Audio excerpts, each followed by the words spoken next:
Former President Trump visited the U.S.-Mexico border today. He and Governor Greg Abbott toured an unfinished section of the border wall. Both have been critical of President Joe Biden's policies, saying he is responsible for an increase in border crossings. We have team coverage tonight. CBS Austin's Melanie Torrey has response from Texas Democrats who called this trip, among many things, a publicity stunt. CBS Austin's Christian Flores leads us off tonight and joins us live with what Abbott is promising and why landowners nearby are worried.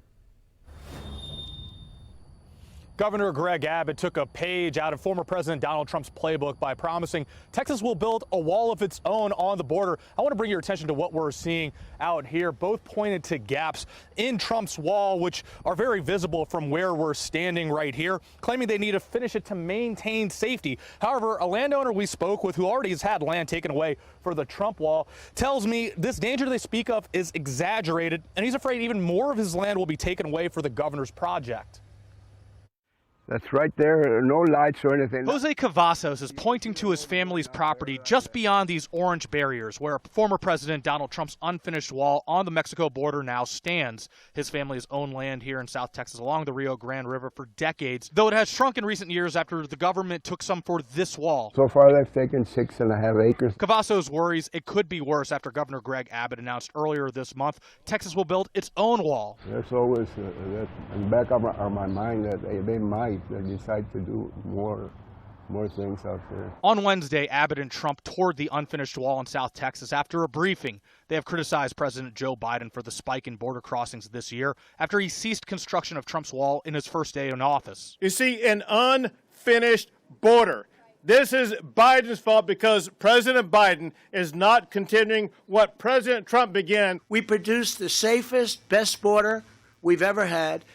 And now, in a short period of time. With 4 months left in this fiscal year, there have been more than 920,000 border encounters just in the southwest sector, which includes Texas, more than double than all of last year.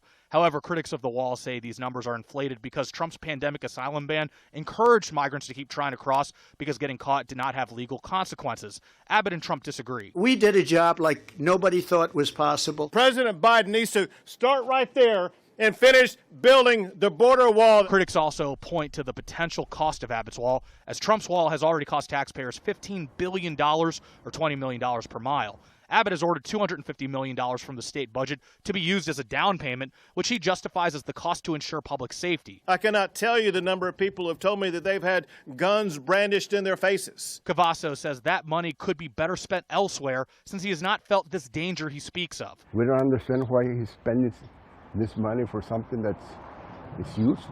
It's not going to help at all. Never had people put a gun into my head. Hidalgo County, which is where Abbott and Trump toured today, was one of a handful of border counties taken off the governor's disaster declaration earlier this week. Now, they were taken off the disaster declaration because they have not declared a local disaster and did not want to cooperate with the state's efforts. So far, only 9 of the 28 counties included still in that disaster declaration are even on the border with Mexico. Reporting live at the Texas-Mexico border, Christian Flores, CBS Austin News.